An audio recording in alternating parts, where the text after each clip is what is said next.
யார் யார் எப்பொருள் எப்பொருள் யார் யார்வை கேட்பினும் அப்பொருள் மெய்ப்பொருள் காண்பறிவு எப்பொருள் எத்தன்மையாயினும் அப்பொருள் மெய்ப்பொருள் காண்பது அறிவு.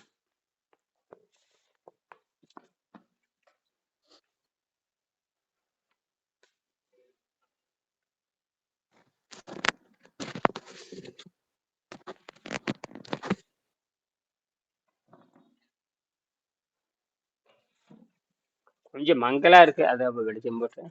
சரி சரி. சரிங்க.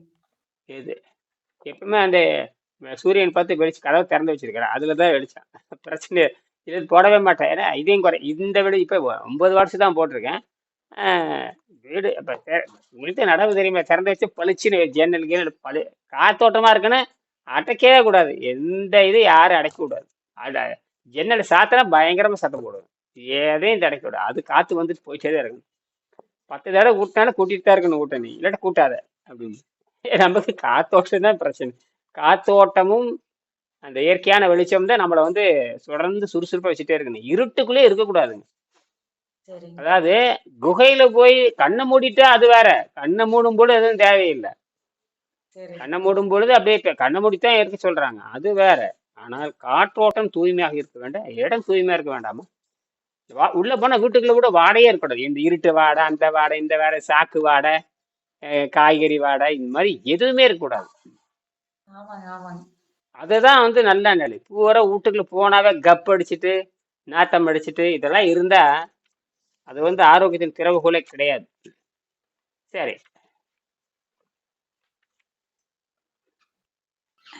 அதுல பாருங்க, இந்த முக்கியமானது இந்த இந்த இயற்கை மருத்துவம் சந்திரான் இந்த ராஜு 197 பக்கம் பாருங்க. சுபாஷ் இயற்கை மருத்துவமனை 34.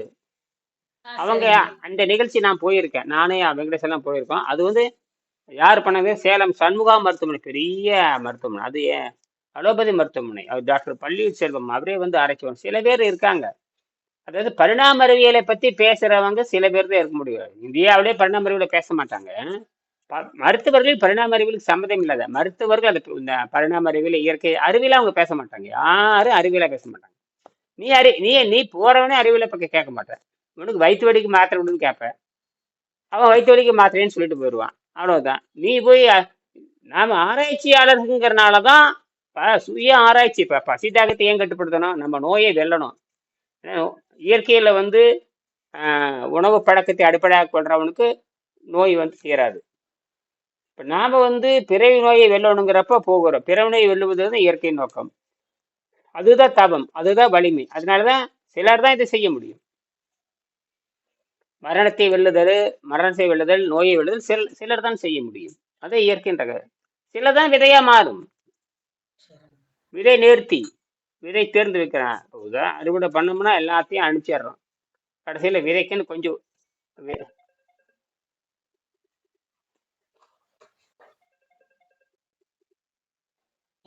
வர்றாங்க.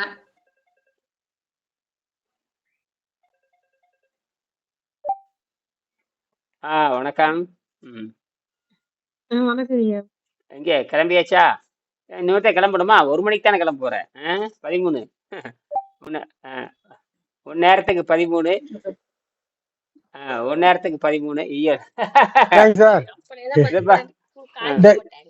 கார் ஷோரூமுக்கு வந்திருக்கா? நீங்க பாருங்க. காரு ஷோரூமுக்கு வந்திருக்கேன். நம்ம பெரிய மகன் இது குண்டாய் புது வண்டி எடுக்கணும் வந்திருக்காரு, அங்க வந்திருக்கான். சரிங்க, நீங்க வேலை பாருங்க, நீங்க அப்புறம் பேசுவோம். நீங்க பேசுங்க, நீங்க வேலை பாருங்க. கூகுள் அப்படியே அக்கா, கூகுள் மீட்ல வர 1 நிமிஷம் ஐயல். 4 மணி கூகுள் மீட். அவர்கிட்ட பேசிட்டு இருக்கிறேன். 4 மணி கூகுள் மீட். சரி, 4 மணி கூகுள் மீட்ல வாங்க. வாய்ப்பு இருந்தா வாங்க, இல்லாட்டா கடை பாருங்க. நீங்க பாருங்க. சரி, நீங்க பாருங்க. சரி, நீங்க கூகுள் மீட் பயிற்சி போயிட்டு இருக்கு ஐயல். சரி, கூகுள் மீட்டுக்கு அப்படியே வாங்க. 4 மணி கூகுள் மீட் இருக்கா, அதுல வாங்கணும். சரி சார். சரி, நீங்க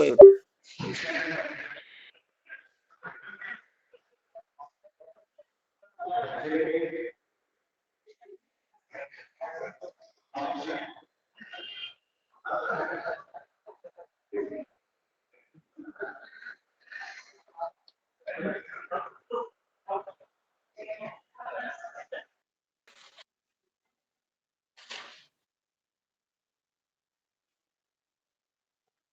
பேசுறது கேக்குதுங்களா? கேக்குதுங்க. ம். வந்தாங்கங்க. அவங்க இதுல கூப்பிட்டாங்க. எதுல கூப்பிட்டாங்க? வாட்ஸ்அப்ல கூப்பிட்டாங்க. கூகுள். என் பொண்ணு வேற வந்துச்சு. அவங்க அப்ப அவங்களுக்கு மணி இப்ப வந்து மணி 12 அவங்களுக்கு. பகல் 12. பகல் 12. அது மத்தியானம் 12 மணி. நமக்கு சாயங்காலம் இங்க 4:30 மணி. கூப்பிட்டாங்க. அவங்க 1 மணிக்கு தான் வகுப்பு அவங்களுக்கு. அனிமே அவங்க போயிட்டு இருப்பாங்கன்னு நினைக்கிறேன். இன்னைக்கு விடுமுறையா கூட இருக்கலாம். அதே இருந்திருக்காங்க. இல்லாட்டா வழக்கம் போல வண்டியில போவாங்க. பேசினா காலையில இன்னும் சாயங்காலம் 4 மணிக்கு பேசலாம். இல்லாட்டினா காலையில 4 மணிக்கு பேசலாம். இதுதான் பேசுற நேரமே. சரி. காலையில சாயங்காலம் 4:30 மணிக்கு பேசுறோம்னா பேசலாம். இல்லாட்டினா அதிகாலை 4 மணி. எப்ப பேசினா சாயங்காலம் 4 மணிக்கு பேசுனா அவங்க 12 மணி. நாம காலையில் 4 மணிக்கு பேசினா அவங்க இரவு 12 மணி. சரி சரி. அது விட்டு பேசுறோம்னா காலையில 10:30 மணிக்கு 10:30 மணிக்கு பேசுறோம்னா காலையில 6 மணி 7 மணி அப்படி. அதே மாதிரி தான். சரி சரி. அப்புறம் அது அந்த முறைய நேரம் இங்க ஆளவே காணும். சார் இந்த சுபாஷ் இயற்கை மருத்துவம் ஒரு நிமிஷம். ஒரு நிமிஷம்.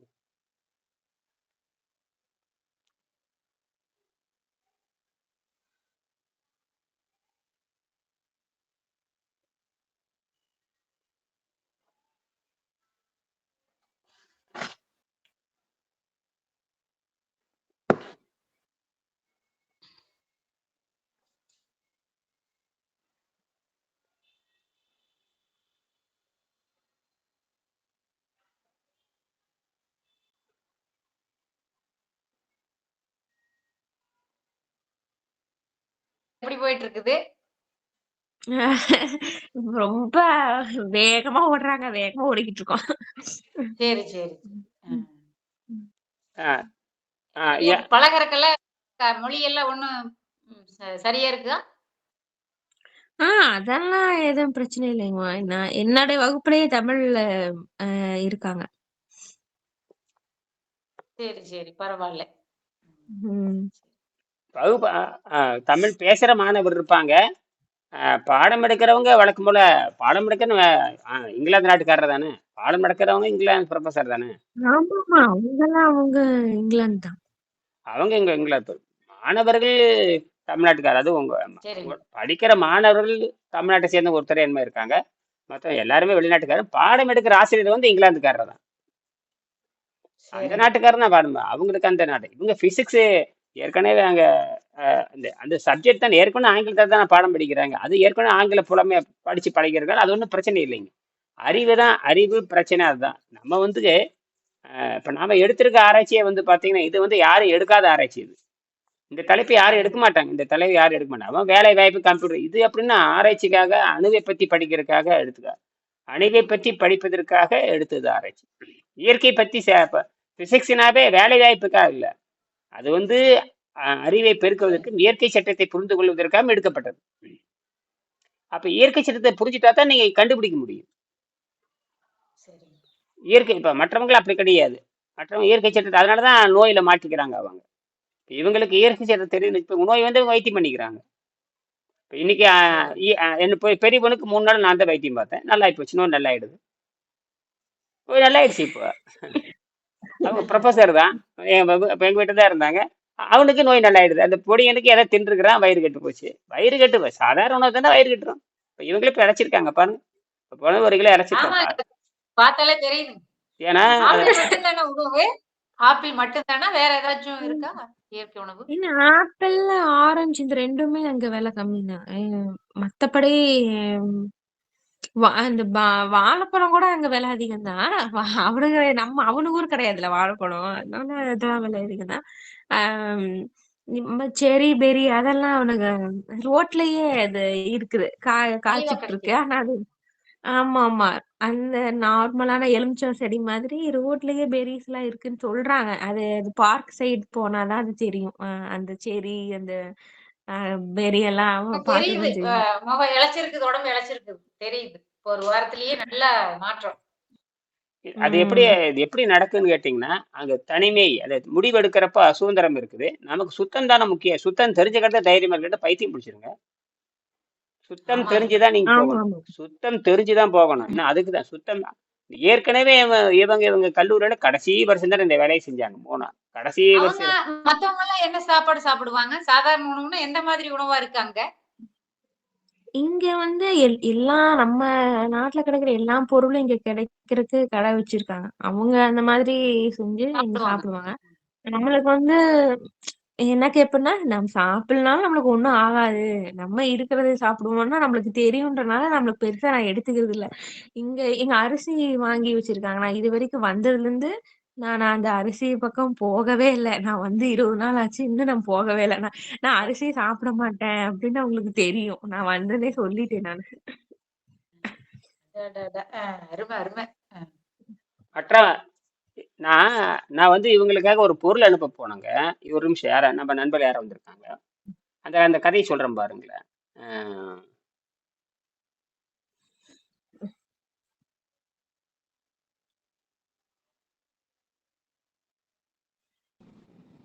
வணக்கம். வணக்கம் ஐயா. இப்ப இவங்களுக்கு ஒரு பொருள் அனுப்புறதுக்காக அந்த விமானத்துல ஏத்த முடியல. அதுக்காக சரி ஒரு பொருள் அனுப்புறதுக்காக போனேன் 18 கிலோ. அப்ப சில பேர் அமெரிக்காவுக்கு இப்ப எங்கிறது வந்து இங்கிலாந்து 9,000 கிலோமீட்டர் 10,000 கிலோமீட்டர் அமெரிக்காவுக்கு 22 கிலோமீட்டர். 1 கிலோ பருப்பு இங்கிருந்து அனுப்புறதுக்கு 1000 ரூபா ரேட்டு போடுறாங்க. 8 கிலோ அனுப்புனாங்க. அந்த 8 கிலோ என்னமோ 8 கிலோ தான் மொத்தம் 10 கிலோ தான் அவங்க அனுப்புறாங்க. 11,500 ஃபீஸ் கட்டுறாங்க. நான் சொன்னேன் ஏங்க இதை அனுப்புறீங்கன்னு கேட்டேன். தப்பு அவர் சொன்னாரு இது தேவையில்லாத வேலை, இதை அனுப்புறேன் பாருங்களேன். அதாவது கிலோ பருப்புடைய விலையே 80 ரூபா 90 ரூபா தான். அதை அனுப்புறதுக்கு 1100 ரூபாய் சார்ஜ் 1 கிலோவுக்கு.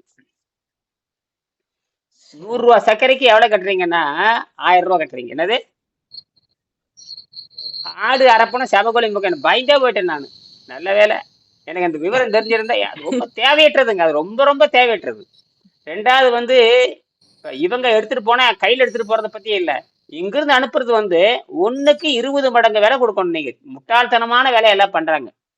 நல்ல வேலை அவங்க அந்த வேலையை பண்ணாம விட்டுட்டாங்க. அதுக்கப்புறம் நான் பயந்து போய் அனுப்பிட்டேன். வேற வழி இல்லைன்னு எனக்கு என்னன்னு தெரியல. அப்புறம் பார்த்தா தெரியுது. எனக்கே வந்து பாத்தீங்கன்னா 18 கிலோ அனுப்பிச்சேன். 1 கிலோவுக்கு 450 ரூபா. நீ என்ன ஒரு ஊசி அனுப்பிச்சிருந்தாலும் சரி, ஒரு துணி அனுப்பிச்சிருந்தாலும் சரி, 1 கிலோ 450 ரூபா எதுவா இருந்தாலும். அப்புறம் 1 கிலோ சக்கரை ஒரு 50 ரூபாய்க்கு வாங்குறேன்னு வச்சுக்கோங்க. எனக்கு அங்க இங்கிலாந்து அனுப்புறதுக்கு 450 ரூபா. ஏன்னா விமானத்துல போகுது 10,000 கிலோமீட்டர் அப்பால போகுது இல்லையா. ஆனால் இப்ப இதுதான் ஆடம்பரம். அந்த ஊர் மக்கள் எதுல வாழ்றாங்க? அந்த ஊர் மக்கள் நம்ம நாட்டு வாழ்றது இல்ல. அப்ப புரிஞ்சுக்கணும். அப்ப உடம்பு அந்த ஊர்ல கிடைக்கிற உணவுப் பொருள் வைத்து அப்படி வாழக்க, அதுதான் பரிணாம அறிவியல். ஆனா இதை என்ன நினைக்கிறாங்கன்னா, இந்த தவறான வழியில போறவங்க நம்ம வீடு மாறியே அங்க இருக்குன்னு நினைக்கிறாங்க. அப்ப எல்லாமே நட்டமாயிரு. வீட்டுல என்ன திங்கணும் அதை அங்க திங்கணும்னு நினைக்கிறாங்க. இது அடிப்படையே தப்பு. அப்ப உங்களோட வரவுக்கு மேல செலவாயிரும். வரவுக்கு மேல தேவையில்லாத வேலை. இப்ப அவங்களுக்கு அது புரியுது இல்லையா. நான் பார்த்தேன், அப்பதான் தெரியுது இது எவ்வளவு முட்டாள்தனம் பண்றாங்க பாருங்க. அதாவது ஒரு மனிதன் அதுதான் ட்ரக் அந்த அளவுக்கு இருக்குது. இப்ப அமெரிக்கால பாத்தீங்கன்னா போதை கலாச்சாரம் தான். போதை எங்க மக்கள் அப்படியே தொங்கிட்டே இருப்பாங்க. எல்லா நாட்டிலயும் போதை இருக்கு. ஆனா சிலர் தானே அடிமையாகிறாங்க அதுக்கு. அந்த மாதிரிதான். சரி, இப்ப அந்த சந்திரா அந்த இது படுங்க, அந்த இயற்கை சுபாஷ் இருக்கும்னா அந்த பட்டியல பாத்தீங்கன்னா அவங்க வந்து இந்த மாதிரி 26 வயசு வந்து நான் போய் பார்த்தாரு. அவங்களுக்கு வந்து நீரிணவு முறையை பயிற்சி கொடுத்துருக்காங்க பல டாக்டருக்கு சேர்ந்து, குறிப்பா டாக்டர் சுபாஷ் மருத்துவமனை. அந்த சுபாஷ் வந்து அந்த பொண்ணுக்கு பயிற்சி 26 வயசு பொண்ணுக்கு பயிற்சி கொடுக்குறாங்க. படிப்படியா மாத்திட்டு வர்றாங்க. ஆனால் நம்ம நேரடியா போயிடுறோம். என்னது நேரடியா போயிடுறாங்க. இங்க பாருங்க, அந்த உணவு பட்டியல் பார்த்திருப்பீங்க இல்லையா. ஏற்கனவே இவங்க பயிற்சி பெற்றவங்க. ஏற்கனவே இவங்க காய்ச்சி வந்து ஒரு தடவை பயிற்சி எடுத்தாங்க. இவங்க எப்போ அது ஒரு இருக்கும் 12 வயசுலயே உங்களுக்கு பயிற்சி கொடுத்தேன். இப்போ அப்ப அவங்களுக்கு அந்த தைரியம் இருக்கிறனாலதான் அவங்க எல்லாம் செய்ய முடியுது. அப்ப ஆஸ்பத்திரிக்கே போகாத வாழ்க்கை வாழ்றதுங்கிற சாதாரண விஷயமான்னு கேட்கிறேன். ஆஸ்பத்திரிக்கு நம்ம நம்ம எப்படி உயிர் வாழ்றோங்கிறது பிறருக்கு வியப்பாக இருக்கணும். எப்படி ஆரோக்கியமா இருக்கிறீங்க? அப்ப ஆரோக்கியத்தை கோட்டை விட்டுறவங்க தான் இங்கிலாந்துக்காரன் ஆரோக்கியத்துல கோட்டை விட்டுட்டான். ஏன்னா இவங்க புலன்களை தாண்டக்கூடியவங்க. அவ வந்து புலன்களை தாண்டாத இதை சொல்லியிருக்கும் பொழுது வெள்ளையர்கள் எங்க தவறு பண்ணான்னு கேட்டீங்கன்னா, அவங்க புலன்களை தாண்டவில்லை, பகுத்தறிவை தாண்டல. புலன்களையும் பகுத்தறிவை தாண்டாதனால அவங்க உணவை விட தெரியாதனால உணவை பற்றி தப்பான கற்பனைக்கு போட்டு தப்பாவே சொல்லி கொடுத்துட்டு போயிட்டாங்க. குறிப்பாக அவங்க சொல்லக்கூடிய கடினமான, அது உடலுக்கு ஒவ்வாத உணவுகள், கடுமையான மாவு, கடுமையான கொழுப்பு, கடுமையான இறைச்சி, இதெல்லாம் வந்து குளிர் நாட்டில், இப்ப நம்ம நாட்டிலேயே ஜீரணமாகாத பொழுது அந்த குளிர் நாட்டில் எப்படி ஜீரணமாகும்? இப்ப நமக்கே மப்பா இருந்ததுன்னா லேசா மழை பெஞ்சதுன்னா வயிறு கும்மன் ஆயிருது. ஆனா அந்த குளிர் நாட்டுல தப்பான உணவை சொல்லி இதை மாத்திக்கிட்டாங்க எல்லாருமே. நல்ல வேளை நம்ம தப்பிச்சிட்டோம். நம்ம இதை எடுத்துக்காட்டி இவங்களுக்கு இந்த தைரியம் வருது. அப்ப நம்ம அணுவை பத்தி ஆராய்ச்சி, உடலே அணுவுதான், உடம்பு அணுவால ஆனது எப்படிங்கிறது அவனுக்கு தெரிய மாட்டேங்குது. குறைஞ்சபட்சம் நம்ம உடம்புல பாத்தீங்கன்னா 70 விழுக்காடு 80 விழுக்காடு தண்ணிச்சத்து தான் இருக்கு. இதுவே இப்பதான் நான் புரிஞ்சுக்கிறேன். ஆக தண்ணீரும் உள்ளே உடைகிறது அப்படின்னு எனக்கு இப்பதான் புரியுது. எப்படி தாவரம் வந்து தண்ணியை உடைச்சி தனக்கு தேவை மின்சாரத்தை தயாரிச்சுக்குது. நான் முதல் தாவரத்தை தான் செக் பண்ணி பார்த்தேன். நான் ஏன் ஆச்சரியமா இருந்தேன் எனக்கு. எங்க வீட்டுல இருக்க தாவர செடி வச்சிருந்தேன். இதை முதல்ல வச்சு சந்தேகம் வர்றப்போ போய் சோத்துக்கதல் வச்சு பார்த்தங்காட்டி 700 மில்லி வோல்ட் வந்தது. எனக்கு ஆச்சரியமா இருந்ததுன்னா 700 மில்லி வோல்ட் வருது. அப்புறம் எந்த செடி பார்த்தாலும் அந்த அடர்த்திக்கு தகுந்த மாதிரி வந்துச்சு. அப்ப கண்டுபிடிச்சு, ஓ அப்ப இது எப்படி மின்சாரம் தயாரிக்குது? இது வரைக்கும் யாரும் சொல்லவே இல்லை. ஒரு தாவரம் மின்சாரம் தயாரிக்குதுன்னு சொல்லவே இல்லை, எவனும் சொல்லல.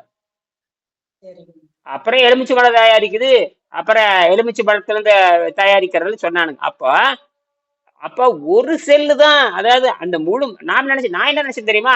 ஓ மொத்த மரமே 0.7 மொத்த மரமே 1 வோல்ட் தான் தயாரிக்குன்னு நினைச்சிருந்தேன். அப்புறம் தான் யோசிச்சு பார்த்தேன், இல்ல ஒரு மரபணு ஒரு மாலிக்குள் தான் 1 வோல்ட் தயாரிக்குது. அப்படின்னா ஒரு மரத்துல பல கோடிக்கணக்கான மூலக்கூறு இருக்குது. அப்படின்னா ஒரு மரம் வந்து ஒரு அணுசக்தி நிலைய விட பெருசான மின்சாரம் உள்ள இருக்குது. அணுசக்தி நிலையத்தை விட அதிகமான மின்சாரத்தை உற்பத்தி செய்யற அளவுக்கு தகுதி உள்ள இருக்குது. ஆனா நமக்கு அது தெரியவே இல்லை. இப்ப இவங்க அணுவை பத்தி படிக்கிறப்ப அணு படிக்கிறாங்க, அண்டவியல் படிக்கிறாங்க. அண்டவியல் படிக்கணும்னா பெருசு இல்லைங்க, அண்டம்னா பெருசு, அவ்வளவுதான். அணுனா சிறுசு. இதை படிக்க போறாங்க. ஸ்டார் எப்படி உற்பத்தி ஆகும் நாம இதை ஆராய்ச்சி பண்ணோம்னா, அதுதான் அவங்களுக்கு அனுப்பிச்சிருக்காங்க, அவங்க படிச்சிருவாங்க. அவங்களுக்கு தொடர்ந்து அவங்களை அனுப்பிச்சிட்டு இருக்கிறேன். இன்னைக்கு விடுமுறையாகண்ணே? ஆமாங்கய்யா. ஓ இல்லாட்டி நேரம் கல்லூரி கிளம்பிருப்பேன்னு பார்த்தோம்னே. 4:30 உங்களுக்கு மணி 12:30 ஆகுது. 12:45. 12 கரெக்டா 12. மற்ற நேரம் உனக்கு கல்லூரிக்கு எத்தனை கிலோமீட்டர்? 10 கிலோமீட்டர் இருக்குமா வீட்டுக்கும் கல்லூரிக்கும்? ஆமா ஆமா 10. அப்ப மீறி பண்ண 10 நிமிஷத்துல போயிடலாம். நல்ல வண்டி ஃபாஸ்டா போயிருதா? 10 நிமிஷம். இது வந்து ஸ்டாப்பிங். அது ஸ்ட்ரெயிட் எல்லாம் போகாது, டவுன் பஸ் மாதிரி நிறுத்தி போவாங்க. அதனால லேட் ஆகும். எல்லா கல்லூரி மாணவர்களும் இதுல ஏறி வருவாங்க, அதனால 1 மணி நேரம் ஆகும். ஓ அந்த மொத்தமா 10 கிலோமீட்டர் போறதுக்கு அது 1 மணி நேரம் ஆயிரும். சரி, அதுக்கு தகுந்த மாதிரி கேட்டு நீ பண்ணு. நான் இங்க இருந்து கொலப்பலூர் போற மாதிரி தான். அவங்க எப்படி கொலப்பலூர் போனா நிறுத்தி நான் 1 மணி நேரம் பண்ணுவாங்கல்ல டவுன் பஸ்ல ஏறினா, அதே கதை தான். பரவாயில்ல. டிராம் வண்டி இருக்கா? டிராம் இருக்கா? பாத்தியா டிராம்? நான் பாக்கல, லண்டன் போனப்ப பாக்கலீங்க. சரி இதுக்கே நேரம் சரியா போயிரும் உனக்கு. இதுக்கே நேரம் சரியா. எப்படி இரவெல்லாம் பாடுபடு. பரவாயில்ல. இப்ப எப்படி ஓரளவுக்கு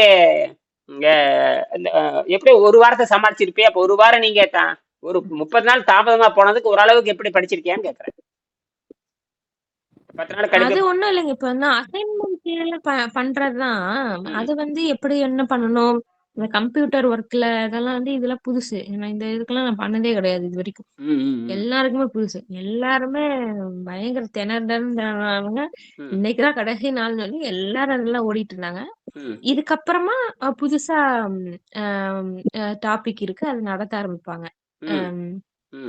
அதுல வந்து இனிமேல் நடத்துறதெல்லாம் புடிச்சுக்கலாம். இப்ப வரைக்கும் நடத்துனதெல்லாம் வந்து நாங்க முடிச்சிட்டோம். அந்த குடுத்து சப்மிட் பண்றதுல அதெல்லாம் புள்ளியியல் படிக்கணும்.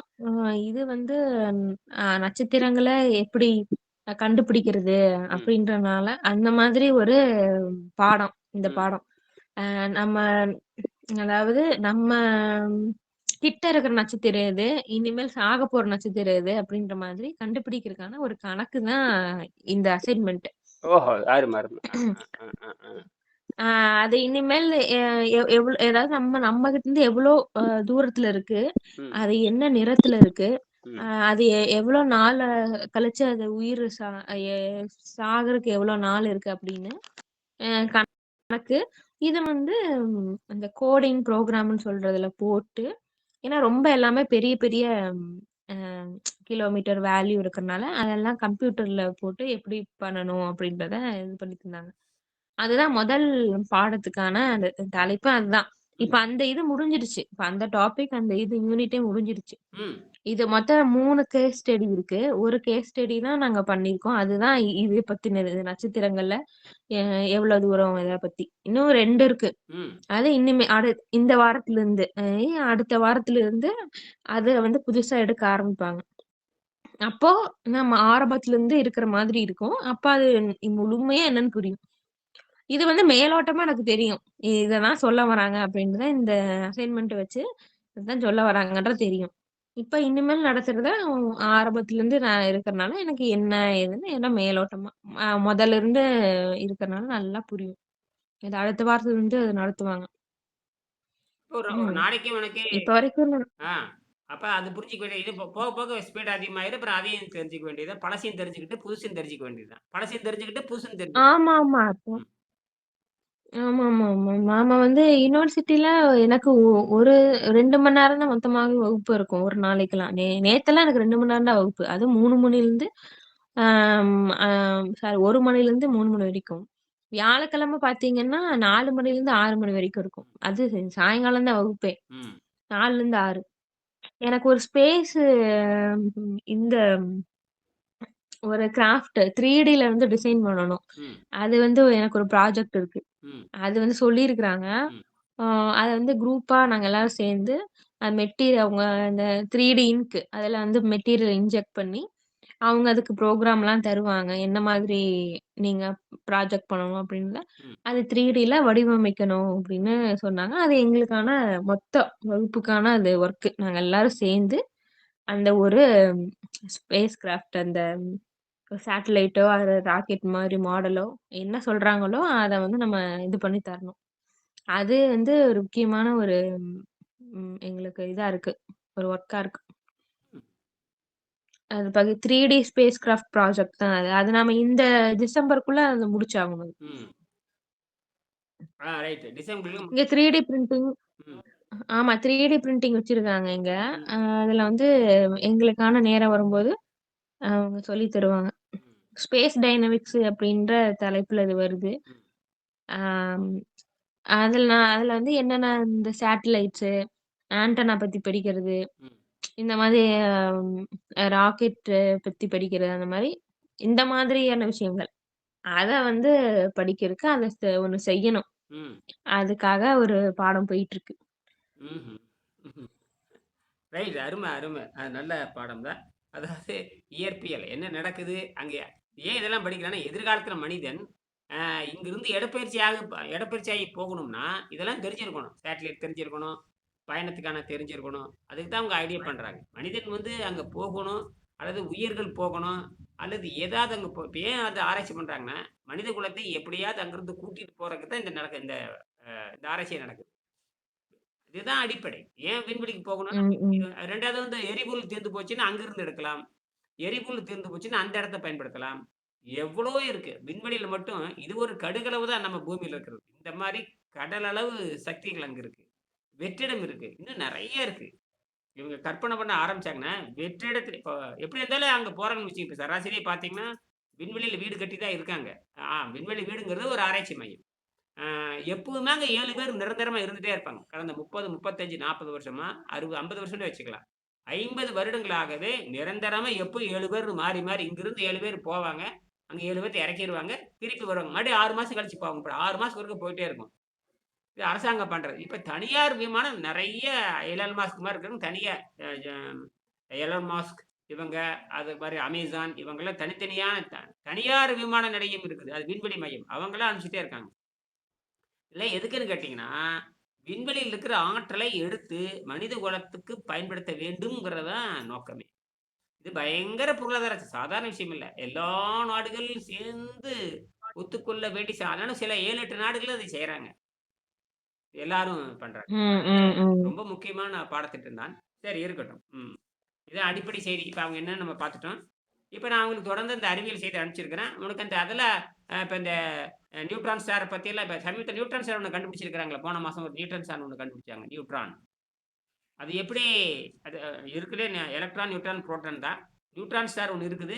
அது வந்து கடுமையான அதிர்வுடையது. இருக்கிறதே வந்து வெயிட் அதிகமானது. எலக்ட்ரானை விட, புரோட்டானை விட நியூட்ரான் தான் வெயிட் அதிகம். நியூட்ரான் தான் எடை அதிகம். நான் பேசுறது கேக்குதுங்களா? வெயிட் அதிகம். வெயிட் அதிகம். ஒரு ஸ்பூன் எடுத்தீங்கன்னாவே கேக்குதுங்க. ஆமா. ஒரு ஸ்பூன் சர்க்கரை எடுத்தா என்ன கிராம் இருக்குமோ, ஒரு ஸ்பூன் நியூட்ரான எடுத்தா 1000 அதாவது எத்தனையோ லட்சம் இமயமலை வந்து எடுத்த மாதிரியாமா. ஒரு ஸ்பூன் அளவு எடுத்தா. அதுதான் அதனோட நிறைங்கிற கற்பனை செய்ய முடியாத நிறை. இப்ப நான் என்ன சொல்றேன்னா, அந்த நியூட்ரான் அதிர்கின்ற காரணத்தினால தான் தண்ணீயிலிருந்து தொடர்ந்து ஃபோட்டான்ஸ் ரிலீஸ் ஆகுது இல்லையா? நம்ம தண்ணி தான் அடிப்படை. உலகத்திலே தண்ணி தான் அடிப்படை. எ சீப்பஸ்ட் நம்ம தண்ணீர தான் அடிப்படையா பண்றோம். அந்த காலத்து விஞ்ஞானிகளும் தண்ணீர தான் முதல்ல ஆராய்ச்சியே பண்ணாங்க. அணுவ 2ஆ அது ரொம்ப ஈஸியா இருக்குது. அப்ப பண்ணிட்டே பிரிக்க முடியாத அணுவெல்லாம் இருக்கு. ஆனா இயற்கையில எல்லாம் பிரிஞ்சுக்கிட்டு சேர்ந்துட்டு தான் இருக்கு. மனிதன் தான் செயற்கையா பிரிக்க முடியாது. மனிதனால் செயற்கையா ஓரளவுக்கு மேல பிரிக்க முடியாது. இப்ப விறகு உடைச்சிட்டே போனீங்கன்னா, 2 உடைச்சிட்டே போலாம். ஒரு கட்டத்துக்கு மேல நீங்க விறகு பழசு அணுவா மாறிடுது இல்லையா? ஆனால் இயற்கை அப்படி இல்ல. இயற்கை என்ன வேணாலும் பண்ணிட்டே போகும். சரிங்க. இயற்கை என்ன வேணாலும் பண்ணும். இயற்கைக்கு எல்லையே கிடையாது. இயற்கைக்கு இல்லையே இல்லைங்க. ஆமா.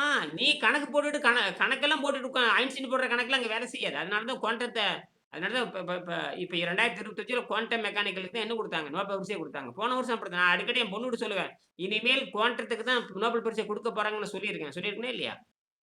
பலமுறை சொல்லியிருக்கேன். ம். எதிர்காலத்தில் குவாண்டம் மெக்கானிக்ஸுக்கு தான் என்ன குடுக்க போறாங்க? நோபல் பரிசு குடுக்க போறேன்னு சொன்னா, அதே மாரி தொடர்ந்து குவாண்டம் இது வந்து குவாண்டம் எரான்னே பேர் வச்சுட்டாங்க. என்னது? குவாண்டம் எரா. குவாண்டம் நூற்றாண்டு. குவாண்டம் செஞ்சுரின்னே கொண்டாடுறாங்க. அமெரிக்காவுல மற்ற இந்த நாடுகளெல்லாம். வெறும் விஞ்ஞானம் சம்மந்தப்பட்டதுங்க. அதாவது இந்த அறிவியல் கண்டுபிடிப்பு வளர்ந்தால் தான், அத வந்து மனிதகுல பயன்பாட்டுக்கு கொண்டுட்டு வரணும். மலிவா கொண்டுட்டு வரணும். இப்ப கண்டுபிடிக்கிறது பூரா உயர் நாகரிகம். பெரிய பணக்காரனுக்கு மட்டும் ஆகுறது. ஆனா நாங்க ஆராய்ச்சி பண்றது சாதாரண மக்களுக்கு வரணும். இவங்க பண்ற ஆராய்ச்சியில குவாண்டம் கம்ப்யூட்டர்ங்கிறான், அதுங்கிறான். அதெல்லாம் மலிவா கொண்டு வரணும். என்னது? அப்ப எனர்ஜிய வந்து இதுவரைக்கும் எனர்ஜி மலிவா யாரும் எடுக்கவே இல்ல. இப்ப நான் சொன்னது எனர்ஜி மலிவா எடுக்கிறது. இப்ப அந்த அதனால தான் எனர்ஜி மலிவா எடுக்கிறதுங்கிறது சாதாரண விஷயம் இல்ல. இப்ப என்னுடைய மாணவர் ஒருத்தர் ஸ்வீடன்ல இருக்காரு. அவரு இப்ப இதே மாரி 1 மாலிகுலிருந்து 0.7 ஃப்ரீசர்ல வச்சு எடுத்து பார்த்துட்டாரு. ஃப்ரீசர்ல வச்சு. பார்த்தா 0.7 வோல்ட்னு நினைச்சிருந்தேன் பார்த்தியா? அந்த 0.7 வோல்ட்டுமே 1 மில்லி ஆம்ப் வந்துருது. இப்படி பார்த்தீங்கன்னா, ஒரு மாலிகுலுக்கு வந்து பார்த்தீங்கன்னா, கிட்டத்தட்ட 1 மில்லி வாட்ஸ் வருது. அது எலக்ட்ரான் வோல்ட்ன்னு சொல்றாங்க இல்லையா? தாம்சன் கண்டுபிடிச்சது. எலக்ட்ரான் வோல்ட்ன்னு பார்த்தீங்கன்னா சும்மா. ஆனால் நான் சொல்றது மில்லி வோல்ட். 1 கிராம் தண்ணி, 1 மாலிகுலே வந்து 1 டிராப்பே வந்து ஒரு ஆட்டம் என்ன சொல்றான்னு சொல்லுன்னு கேட்டீங்கன்னா, என்ன சொல்லலாம் நீங்க? ஒரு அணு மின்சாரத்தை விட அதிகமா வருது அப்படிங்கிறது தான் என்னுடைய கணக்கு. அது இயற்கையினுடைய கணக்கு. அந்த அணுதான். இது தாம்சன் கண்டுபிடிச்சது ஒரு மாரி. இப்ப நான் கண்டுபிடிச்சது ஒரு மாரி. நான் ஆராய்ச்சி பண்ண வந்துச்சு. ஏன் இந்த 1 கிராம் தண்ணி அதாவது 1 டிராப் தான். 1 கிராம் தண்ணிங்கிறது ஒரு டிராப்னு வச்சுக்கலாம்.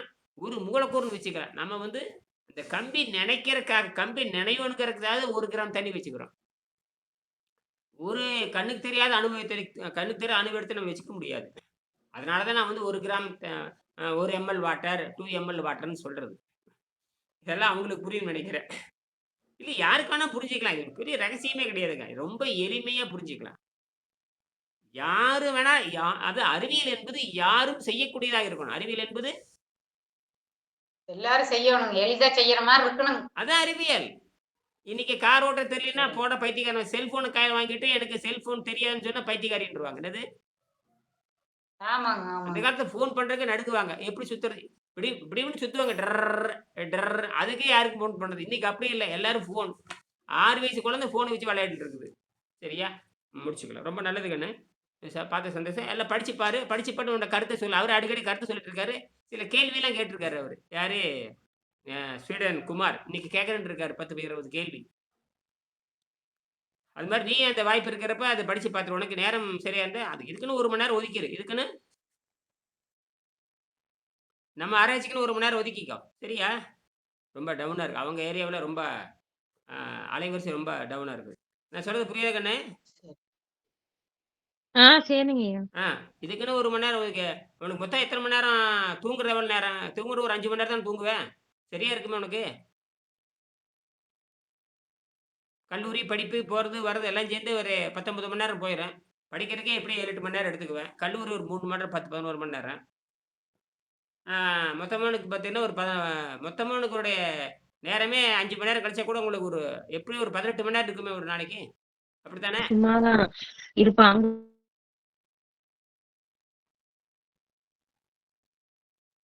என்ன வேணா நம்ம உட்காந்து படிச்சுக்கலாம். எதை வேணா பயன்படுத்திக்கலாம். சரி சரி சரி நான் முடிச்சுக்கிறேம்மா. அப்போ அந்த உன்னோட கருத்தை அப்பப்போ நீங்கள் வாய்ஸில் போட்டு விட்றலாம். வாய்ப்பு இருந்ததுன்னா அந்த என்ன ஏதாவது சுயமாக சிந்திக்கிற கேள்வி அவனுக்கு எல்லாமே பாடம் எடுத்தாச்சு. இருந்தாலும் நான் அனுப்புகிற கடிதத்தெல்லாம் பார்த்துக்கோ. பார்த்துட்டு தேவைப்படும் பொழுது உன்னுடைய லேப்டாப்பில் ஏற்றி வச்சுக்கோ. சரியா? லேப்டாப் ஏற்றி வச்சு அப்பப்போ எப்போ வாய்ப்பு கிடைக்கிறப்போ ஏதோ ஒரு நாள் வாய்ப்பு கிடைக்கும் உங்களுக்கு. ஆனால் மாணவர்களுக்கு கடத்தி விட்ரு. உனக்கு தெரிஞ்ச மாணவர்கள் முதல்ல இந்த மாதிரி ஒன்று ஆராய்ச்சி நாங்கள் பண்ணிட்டு இருக்கிறோம். ஆட்டமை பற்றி ஆராய்ச்சி பண்ணுறேன்னு நம்ம வந்து டனலிங் கிட்டத்தட்ட டனலிங் வந்துட்டு நம்ம எங்கே வந்துட்டு குவாண்டம் டனலிங் வந்து நம்ம வந்து மேக்ரோ கண்ணுக்கு தெரியற டனலிங் எப்படி அவங்க கண்ணுக்கு தெரியல டனலிங் வச்சு பண்ணாங்களா? இதுக்கு அவங்க எலக்ட்ரிசிட்டி கொடுத்து தான் பண்ணாங்க. நாம் என்ன பண்ணுறோம்? எலக்ட்ரிசிட்டி எடுக்கிறோம். அதே ரிவர்ஸ் டனலிங். என்னது? நாம கரண்ட் உள்ள கொடுத்தா ஃபார்வேர்டு, கரண்ட் உள்ள கொடுத்தா ஃபார்வேர்டு, கரண்ட் வெளியே வந்ததுன்னா பேக்வேர்டு. நமக்கு வந்து பேக் இன்ஜினியரிங் இதுக்கு பேர் ரிவர்ஸ் இன்ஜினியரிங். என்னது? Reverse engineering. ஆமா, கரண்ட் கொடுத்தா ஃபார்வேர்டு, இந்த பக்கம் வந்து பேக்வேர்டு. அப்போ நமக்கு என்னன்னா பேக்வேர்டு. அப்போ நம்ம இப்படி கூட தலைப்பிக்கலாம். நம்ம வந்து பேக்வேர்டு எஃபெக்ட்டுக்கு கரெக்டு தான். நம்ம இப்போ பேச முடிச்சு எனக்கு வந்து இப்போ தலைப்பு எழுத போகிறோம் பாருங்க. இப்போ இந்த வகுப்பு முடிச்சுட்டு நேராக அங்கே போக போகிறேன். இப்போ பேக்வேர்டு டனலிங்னு சொல்லி உனக்கு போட போகிறேன். இப்போதான் உங்க பேசி இந்த ஐடியா எனக்கு வந்துருச்சு. அடாடா ஆமாண்டா பேக்வேர்டில் வருதுரோ அப்படின்னு. இப்போ இது நான் ஆராய்ச்சி பண்ண போகிறேன். நீ பேக்வேர்டு டனலிங்னு போட்டேன்னு வச்சுங்க, அது பயங்கர டக் டக் டக்குன்னு பார்க்கணும். நல்ல அருமையான ஒரு இது வரைக்கும் ஃபார்வேர்டு டனலிங் தான் இருந்தது. இனி வந்து லேட்டஸ்ட் பேக்வேர்டு டனலிங். ஏற்கனவே பேக்வேர்டு ஜம்ப்னு சொல்லிட்டு இருந்தேன். இப்போ கரெக்டாக வந்துருச்சு. இது பேக்வேர்டு டனலிங்னு ஒன்று கொடுக்கலாம். சரியா? சரிம்மா, மீண்டும் சந்திக்கலாம். மீண்டும் இரவு நம்ம 8 மணிக்கு பற்றி பேசலாம். சரியா கண்ணு? வச்சுட்டேங்கண்ணே. அறிவு இயல். நன்றி, வணக்கம். சரிங்க. வாழ்த்துக்கள். இயல் நல்லா பண்ணுங்க. நன்றி. நல்லா பண்ணுங்க. அடிக்கடி பார்க்கலாம். சரிங்க.